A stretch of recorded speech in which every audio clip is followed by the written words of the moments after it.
to talk something about the plaster technique. Every one of you is doing, and everybody is doing correctly. With such a senior and learned audience, I was completely lost what to present.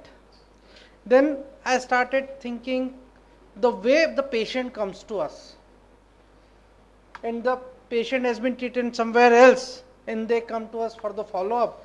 Then I realized what can be the problem with the plaster. So with that hope, I am presenting a short video with a play pause mode, and we'll see what are the possibilities, what are the common mistake we encounter, and what mistake I have committed, and we'll have some nutshell idea. This is a plaster which I am showing is for the post fracture dislocation, Bennett's fracture dislocation, and applying a thumb spica cast. So just go through that.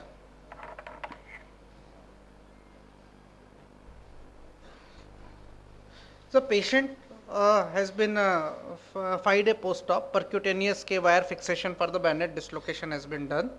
I fixed the pin in the CMC joint, and there is an extra padding at the pin, though the pin was buried inside the skin, but there is extra padding. Now, how the soft, before applying the soft roll, I always put an antifungal powder. A lot of patient who develop the itching and all this thing, I don't know how much it works, but at least it absorbs some of the sweating. So I always put the antifungal powder. Now if you see that, when I was rolling the slab, I put in such a way that so that I can put the soft roll into some abduction. So that helps in maintaining the first wave space. Although in this case the wave space has been fixed because of the first CMC joint has been fixed, but when I put the plaster for the scaphoid fracture, the sum of the plaster soft roll is managed in such a way so that I can give the little volar pull into the plaster, into the soft roll, so that we can maintain some of the web space. And see some of the dorsiflexion. Ask the patient to maintain some dorsiflexion, wide abduction.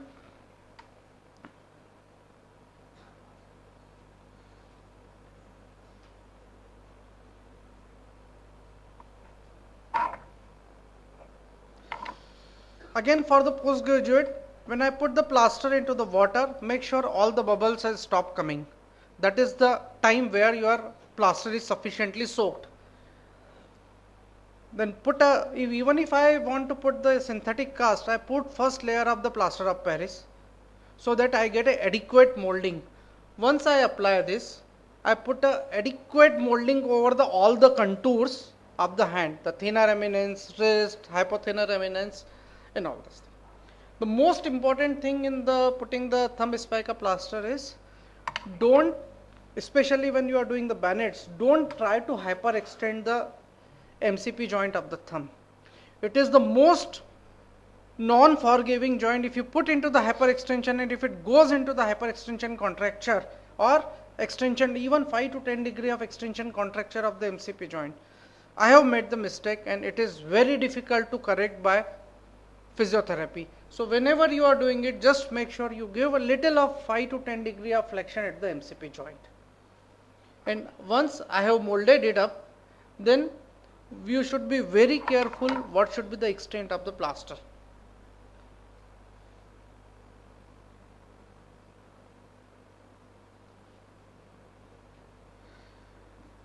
The extent, distal extent of the plaster should be at the proximal palmar crease. So before putting the synthetic cast, I have already marked where will be my proximal palmar crease will be there.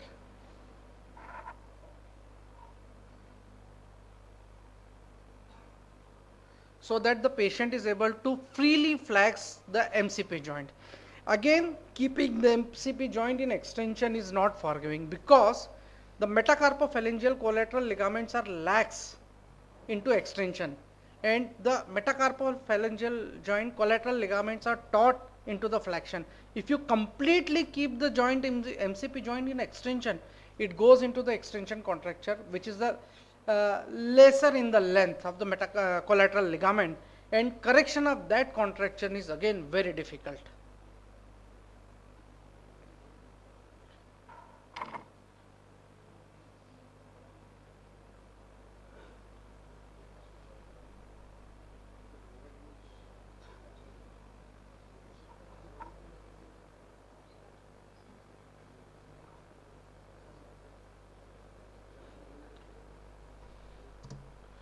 So you can see the dorsal extent is at the MCP joint, knuckles. If you put proximal to the knuckle, the veins get compressed, dorsal veins get compressed, and despite the plaster which is not tight, you can get a lot of swelling into the hand. And similarly,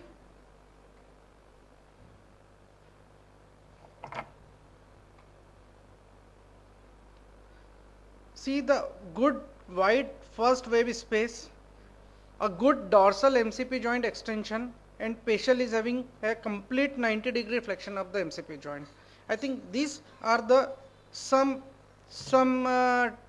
tips which probably you are all aware, but since Vishwas has given me such a hard topic to explain, I try to do something on justice on that. The key home is not to put the MCP joint into the extension, too much of extension, hyper extension. Maintain the first wave space. Do not cross the proximal palmar case. Maintain the dorsal side up to the knuckle. Okay. Some patients come to me and ask, why you can't put the plaster over here? I don't want a big plaster. To explain that, I draw this picture.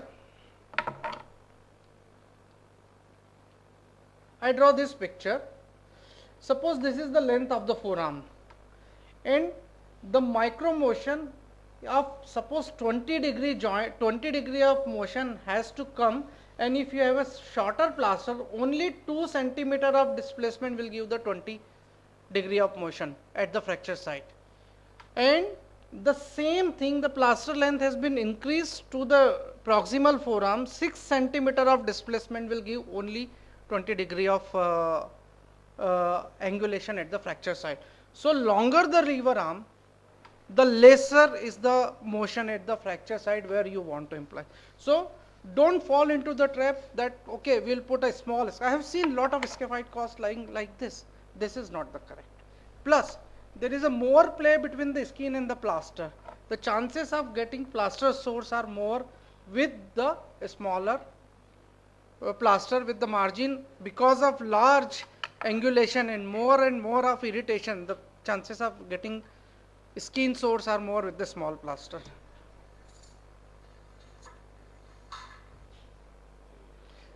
Another example of a Cullis, this is a plaster for the undisplaced Cullis fracture, this lower end of radius fracture, just to keep little palmar flexion ulnar deviation so that it's locked into that.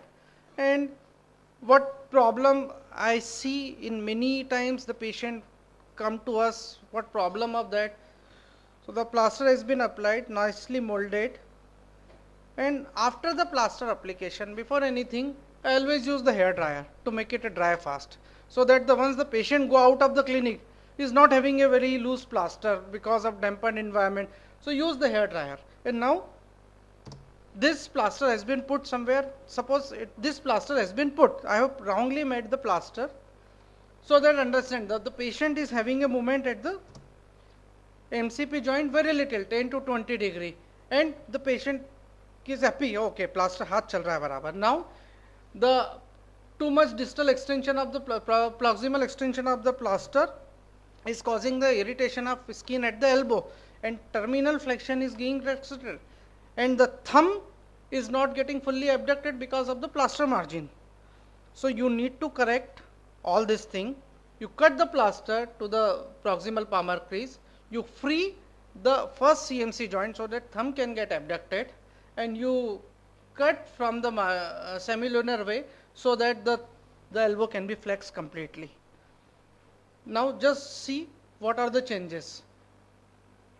What happens is if you put a long plaster, and especially in the elderly patient who usually is a fall on the outstretched end, their A1 pulley area is already damaged because fall on the outstretched end.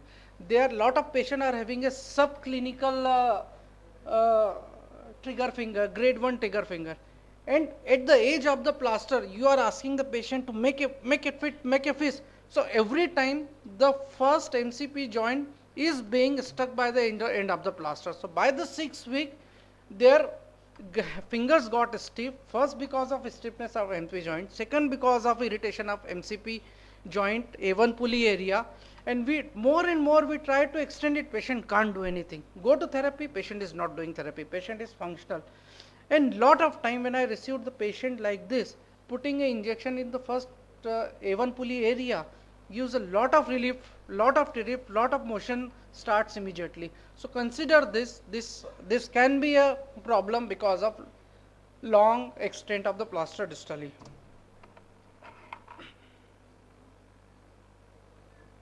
Now free movements.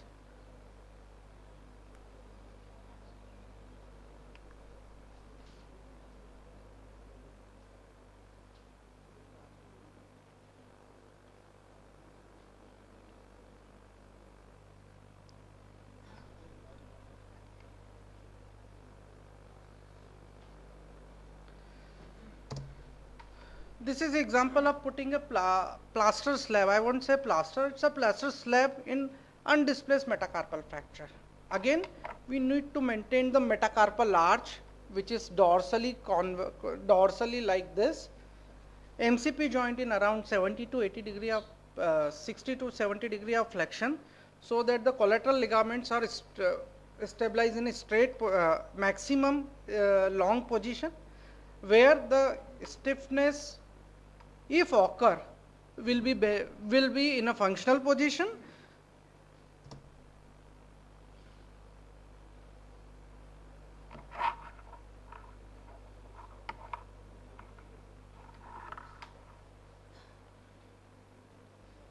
Now, very important, when you applying a plaster distal to the MP joint extend, don't forget to put the gauze piece in between, because the sweating and maceration will cause a lot of problem with the web space skin area. So put a gauze piece in between.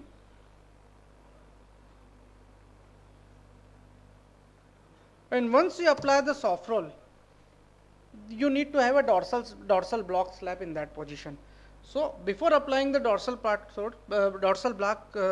slab, cut a cardboard into that area, because the one cardboard or putting a slab on the cardboard, just one pressure on the one area will not make any dent on the volar aspect of the slab. So the finish will be smooth and it is easily controllable.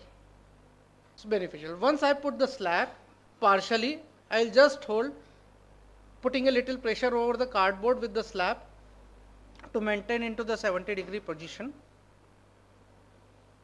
Too much joint I don't need to control.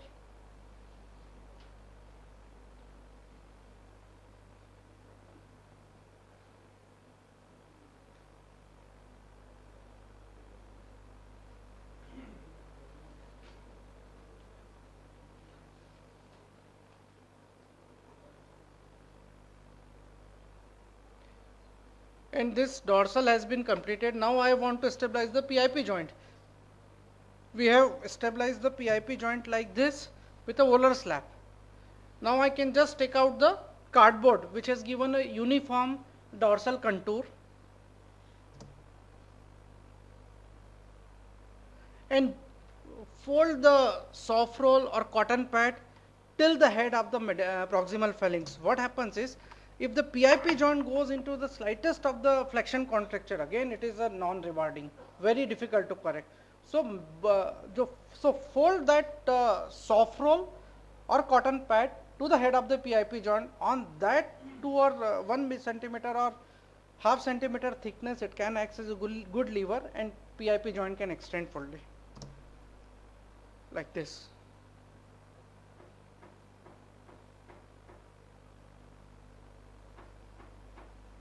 And then finish with some crab bandage. That's all. Thank you. Thank you, Dr. Sudhir Warrier and Dr.